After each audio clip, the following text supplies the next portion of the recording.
Hello.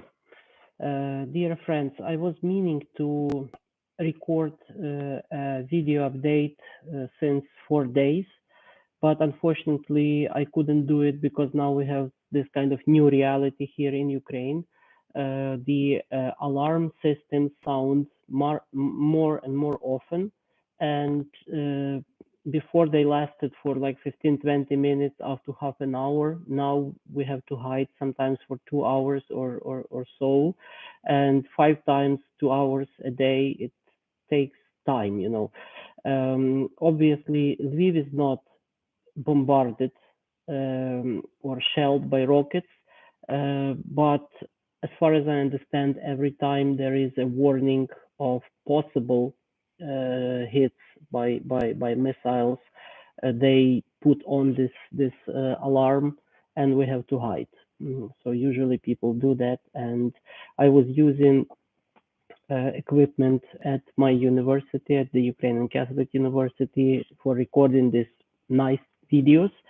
Unfortunately, I was not able to use it yesterday or today, and I decided to record just brief video update, basically saying that we are okay, we are alive, and nothing terrible happened here. But generally, the situation in Ukraine is quite tense. The fighting goes on. Now it's more like positional fighting without any significant advances on both sides. So tactical fighting is going on in various places with minor advances of Ukrainian troops, sometimes Russian troops.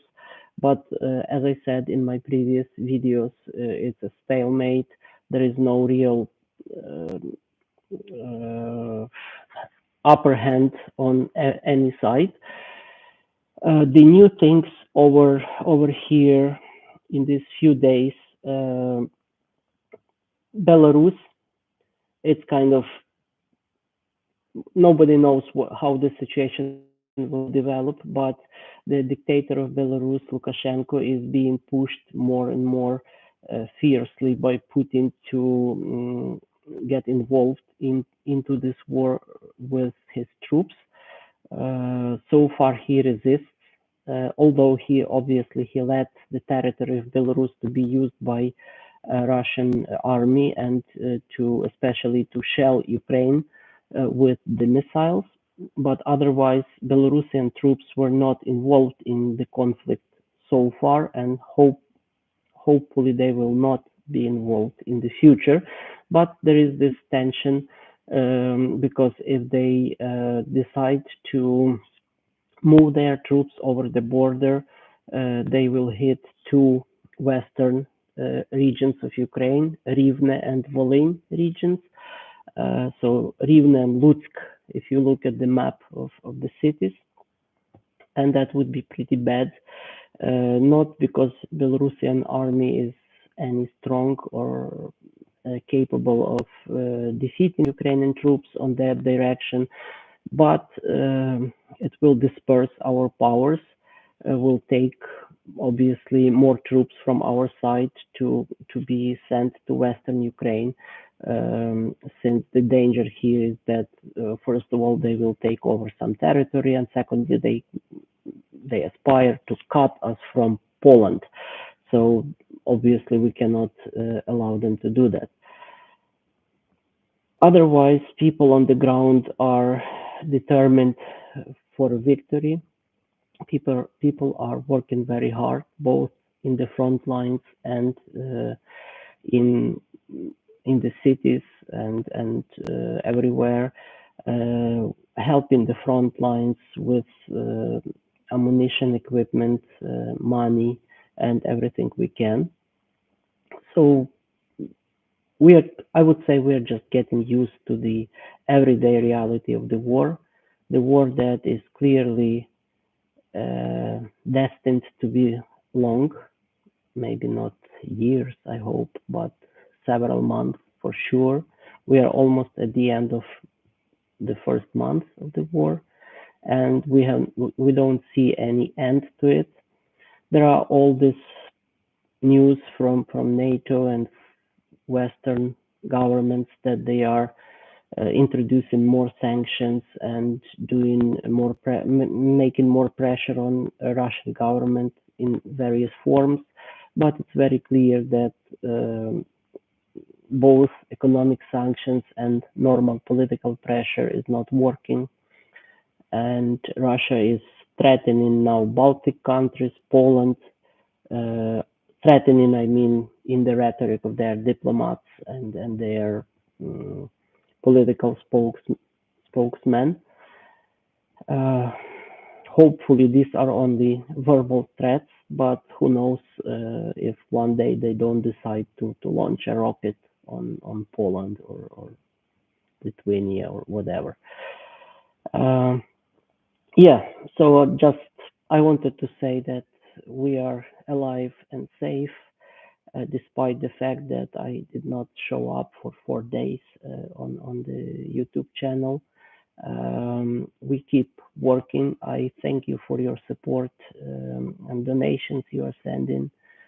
Please continue to do so because we are really playing a long game here. It's a marathon. We need to run, and we try to work normal way here to make some money for our families to survive, for the country's economy to keep up somehow. But this is difficult, and for all the needs of the army, we rely on your help, your donations. I hope to be able to record a longer and more informative video tomorrow when I get to that studio, hopefully. And then I have several points to make, which for which I prepared a nicer kind of pattern how to present it, um, with some slides. And people keep asking me in private messages, emails, and so on to explain certain aspects of the conflict in Ukraine. I will try my best to do so.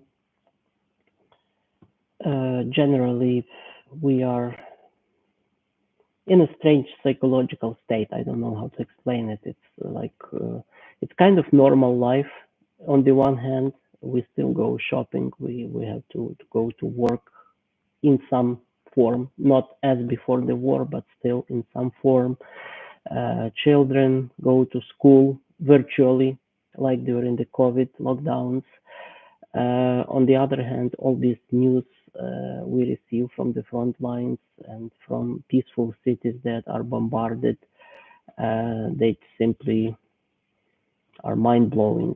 And we learn to live in this reality of balancing ordinary life with the wartime life. And I think that's what happened during all major wars in Europe.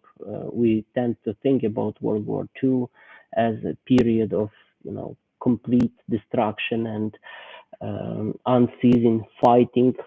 It wasn't the case. People were still, getting married and doing their jobs and bringing up children and everything despite the fighting. So this, I guess, that's what we are learning these days, and I hope that we come out of this trials and this test with more strength, more consolidated as the nation, as European people, as all people of goodwill in the world.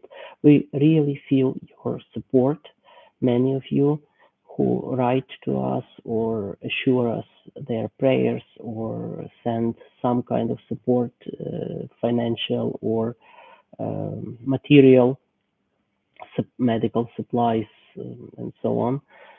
We really are grateful for it, and we will keep in touch through these videos or any other channels. Please don't forget to subscribe, to view these videos, and to share them with people you think might be interested in learning what's going on here in Ukraine.